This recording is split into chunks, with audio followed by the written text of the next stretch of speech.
Let's take a trip to a dance club in Miami with Finback's Smooth Beats Miami, a collaboration with Wakefield, the sort of Miami brewery, and we got some police activity around here. This is the first Wakefield beer I ever tasted about a year ago. It's a coconut IPA, the first coconut IPA I ever tasted. Since then I've had, I guess, only one other one. It was a Springdale, very small batch one. There was a pineapple coconut one, very coconutty. And this one, I remember being pretty coconutty too, but also being nice and soft and sweet. It's 6.2% alcohol. They don't tell you anything about the hops in it. They usually tell you something about hops. And it was canned on the 8th, so it's 16 days old. So yeah, pretty fresh as usual with the Finback beers I get. So let's drink it. Interesting color. And I'm dripping beer, which is always great. Looks pretty nice. It's not quite as intensely hazy as some other Finbacks maybe. And from the beer that I spilled, I can smell the coconut.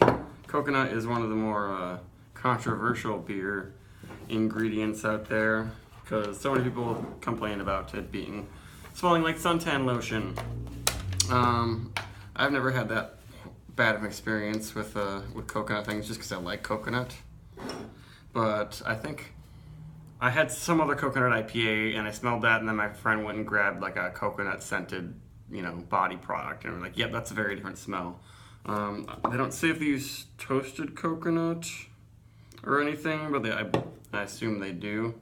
Had that down a little bit, but it is hot and humid in here, but perfect for a coconut IPA. Oh yeah, coconut is probably the main aroma happening. You can definitely tell it's a juicy IPA in the background. It smells like, yeah, creamsicle, vanilla. The coconut is moving everything to like a very vanilla sweet frosting mixed with a little bit of sweet orange flavors. Not green at all. Not like citrus, pithy, or zesty.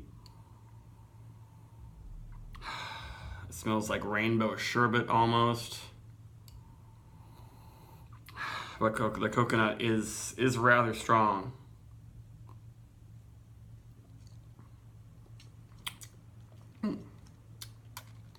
I don't think it's suntan lotion-y flavor, but if you don't like coconut, you might think it's like that. The body isn't quite as full and soft as I'm used to with Wakefield, with the Finback beers. But it's not super high in alcohol. It's only 6.2. But pretty mild bitterness, just a touch of astringency, and pretty sweet.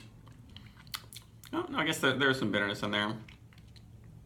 And I don't know if it's pineapple. I'm not sure what tropical things I'm getting here. I guess it's pretty pina colada tasting, but it doesn't have a lot of super sweet tropical things going on. The fruit notes are kind of, maybe sort of in combat with the coconut.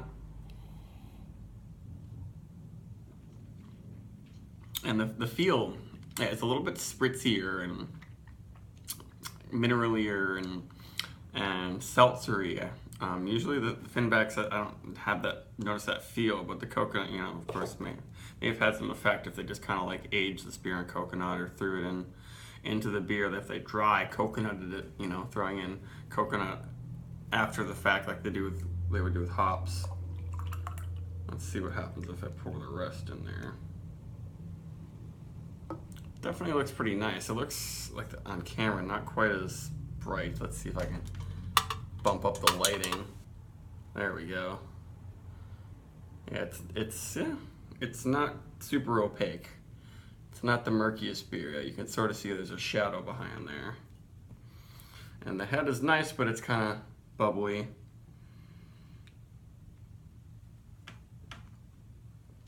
I've thought about this beer a lot over the past year since I first had it. I think it was mainly because I hadn't had any Finback and their style of IPAs and hadn't had a coconut IPA, so I was really impressed by how interesting it was. But I think I like some of the other coconut IPAs, or not coconut IPAs, other Finback beers more, especially like their mango IPA and some of their other IPAs that are in sort of not so regular rotation. But this is a really cool beer. I recommend everyone to try it, even if you don't like coconut, but if you do, especially give this one a try. It was a very limited release. The store I work at only got one case, I think, of it. So it's gonna be hard to find, but yeah. Now I'm getting a little bit of a bitter coconut husky thing, like on the edge of being soapy a little bit. Yeah, it's not my favorite beer. I wonder if the Springdale coconut one I think was a little bit better, though that one literally had pieces of coconut in the bottom of the can. This doesn't have that going on. It's a little softer on the coconut, but then I don't know. It just seems like the base IPA is off kilter or something with the addition of the coconut. I did something to the mouthfeel and the bitterness that isn't my favorite. Maybe last year's batch was a little better, but it's a really cool beer, and it's not a failure anyway. They didn't really mess it up or anything. It's just my personal taste that interacting between the flavors is not totally my favorite, but I hope breweries keep like experimenting with this stuff. Maybe do like a coconut vanilla lactose IPA. But then I think the addition of fruit helps it to bring out extra fruitiness from the hops and not have the coconut cover it up. But I do, a 4 for this one.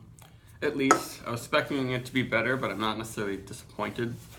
I think I just understand that my tastes have changed, and it's really just a great beer to get some really interesting flavors happening together. So yeah, how about 82 bags of popcorn? Goodbye.